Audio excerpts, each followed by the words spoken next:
আপনার যদি high pressure হয়, হাই প্রেশার ওষুধ খাইলেন, ডায়াবেটিস আছে, ডায়াবেটিসের ঔষধ খাইলেন, জ্বরে কাতর হয়ে গেলেন, মাথা যন্ত্রণা করে, হাঁটতে পারেন না, হাঁটুই ব্যথা, মাজাই ব্যথা, কাশি হয়, অসুস্থতার কারণে ঔষধ ভক্ষণ করেন, ঔষধ খাওয়ার সাথে সাথে ঔষধটা পেটে যাওয়ার সাথে সাথে আল্লাহর কাছে অনুমতি নেয়, হায় আল্লাহ আমি বান্দার কি আরোগ্য লাভ করবো কি না, জোরে বলেন আল্লাহু আকবার।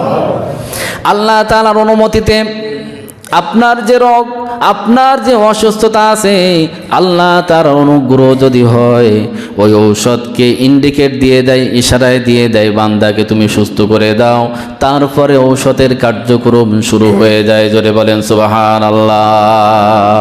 ওয়াইজা মারিতু ফাহুয়া ইয়াশফিন, আমার রব তো সেই রব যে রব আমি যখন অসুস্থ হই আমাকে আল্লাহ তাআলা আবার সুস্থতা দান করে দেন। সবাই বলেন সুবহানাল্লাহ।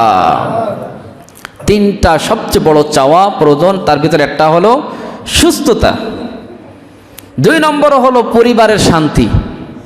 পারিবারিক শান্তি কিন্তু একটা গুরুত্বপূর্ণ বিষয়। জুম্মার দিনে বিভিন্ন পয়েন্ট আপনাদের সামনে যে আলোচনা করি, আপনাদের কি খারাপ লাগে নাকি? আলহামদুলিল্লাহ।